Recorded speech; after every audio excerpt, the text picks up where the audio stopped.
French car on an American raceway. Do they fit together? Find out right here, right now.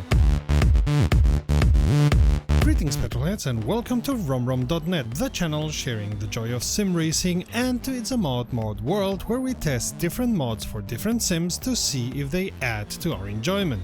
I'm Serta and I will be your host for this video. Today we're testing a new concept for our mod tests, more compact, shorter videos that will deliver our impressions and opinions on the mod.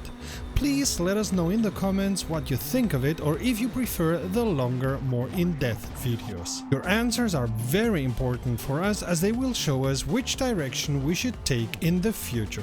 We haven't tested rFactor 2 mods in a while and we thought it would be a good idea to do one. Today we're taking the Peugeot 207 around the new free Studio 397 track of Portland. Before we start, let me remind you that if you want to be informed about new videos, click subscribe and also click on the bell and become part of the ever-growing RomRom family. You can see from the images inside the cockpit and from the outer images that the graphics are not very good.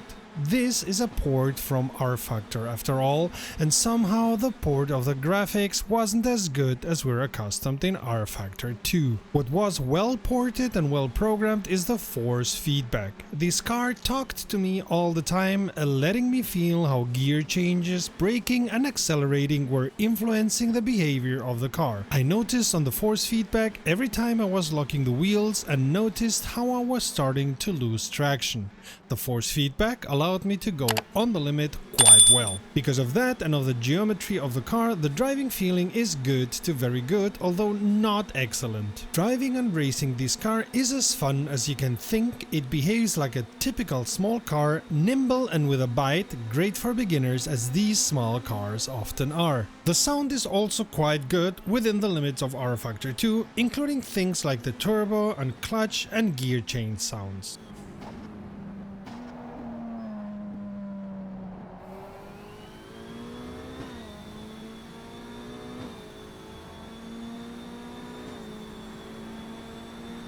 Bear in mind, rFactor 2 is no race room racing experience or Assetto Corsa Competizione and therefore the sounds are not at that level. I got the impression that the sound would have been even better if the sound engine in the sim would have been better. As it stands, the sound is quite good and has many of the sounds you hear in a racing car beyond the mere motor sound. One last thing to say about this mod by Marco Bost is that this car comes in gravel and tarmac versions, so you don't just have to drive it around on tarmac, you can also take it out for a spin as rallycross car, with the car and the gears fitting quite well the needed behavior for rallycross. The Portland International Raceway is a fast and very interesting track with some technical parts that fits a car like this perfectly. The port is well done and the graphics of it were at the normal rFactor 2 level. This is a great addition to the tracks Studio 397 has been delivering and it's free, which is always a bonus. Back to the Peugeot 207 mod, I can recommend this car to anyone who likes GT cars and puts more value upon how it feels driving than how it looks while driving. The car in real life is fun and this mod is at least as much fun. We have many more videos about cars big and small that are fun to drive, so check the playlist to the left or the video to the right. Until next time, save fuel, collect pickup, and we'll see each other at the podium. Visit romrom.net to connect to fellow sim racers and sim racing fans.